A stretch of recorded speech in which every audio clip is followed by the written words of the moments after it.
Okay friends, in this chapter 3 element selection, I am going to show you all the possible ways to select DOM elements inside your jQuery. So as part of this first lecture of element selection, I am going to show the example of child selection. Here in this HTML boilerplate code, in line number 5, I have a title child selection. In line number 6, using the script tags src attribute, I am loading jQuery library. From line number 7 to line number 10, I am simply saying when document is ready, when document is fully loaded inside browser, then call this an anonymous function. Inside body, I am gonna have an input button first. So input type submit, and the value is click me, align red, and then I'm going to have a paragraph. Inside this paragraph, I'm going to have a bunch of span tags.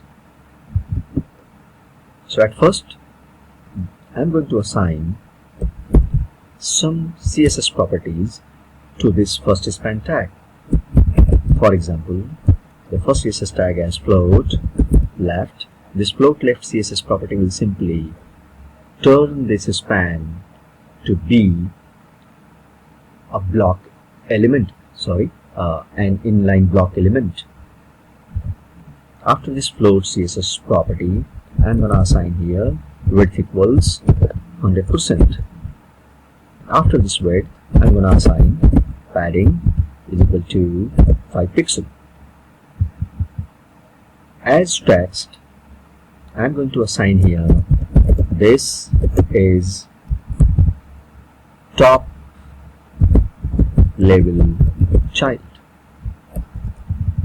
Now I'm gonna simply copy this span tag and paste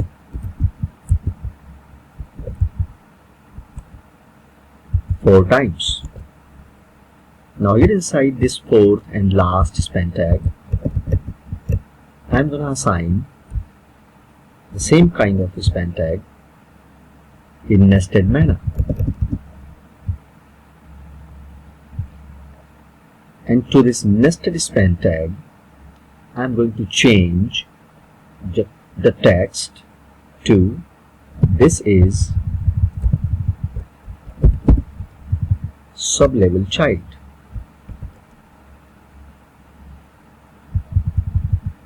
Now, inside this document.ready function, I'm going to handle this input button by using an ID.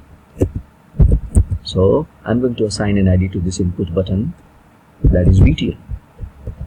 Using this ID, I'm going to assign a click event handler function to this input button inside this document.ready function. So select the button and assign the click event handler function to this submit button. Now what I'm going to say here, that if anybody is clicking this button, this button, then select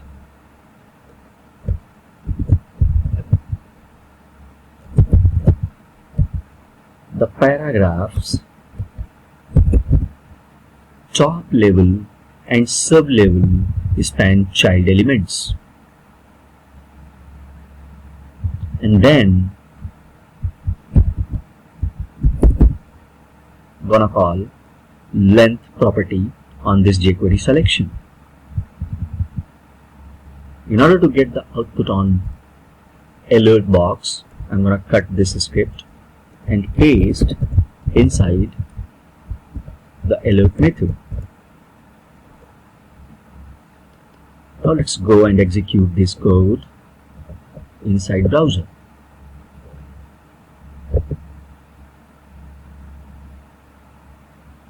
Here we are. If I click this button, look, the output is 5.